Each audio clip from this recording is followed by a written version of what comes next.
Bonjour, bienvenue dans cette nouvelle vidéo. On va corriger les exercices relatifs au thème des signaux.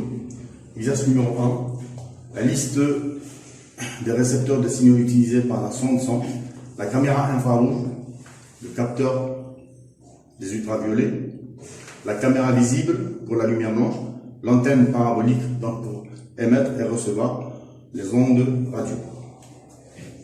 Pour la deuxième question, on vous demande s'il y a une propagation du son dans l'espace. Donc, il y a absence d'atmosphère, donc automatiquement, pas de propagation de son.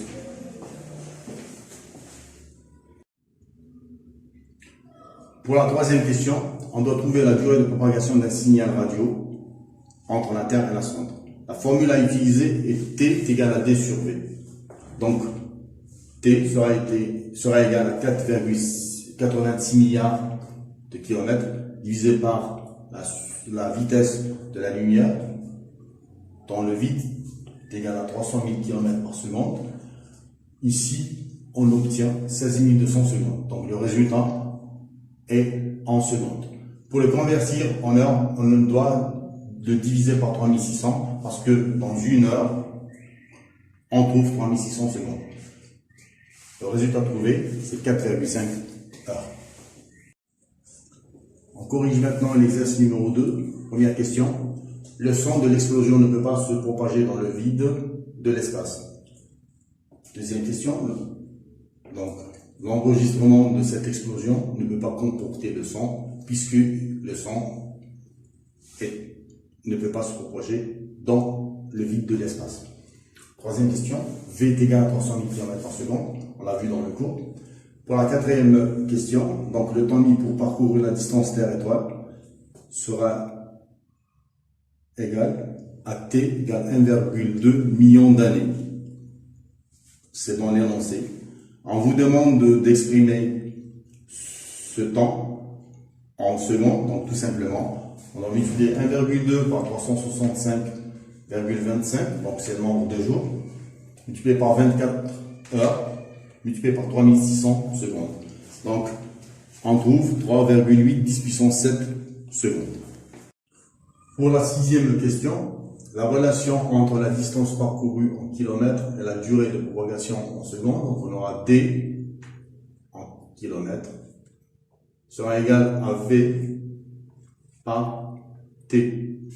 Donc, la vitesse est en kilomètres par seconde, le temps en secondes. Quand on simplifie, on trouve donc le résultat en kilomètres.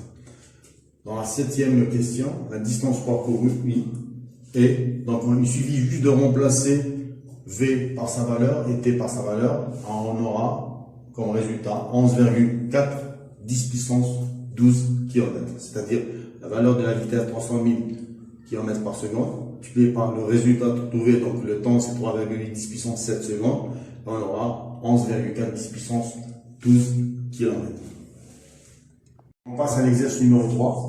La distance qui nous sépare de la sonde, Voyager 1, donc D est égal à V fois T. D est égal à 1,62 multiplié par 10 puissance 10 km.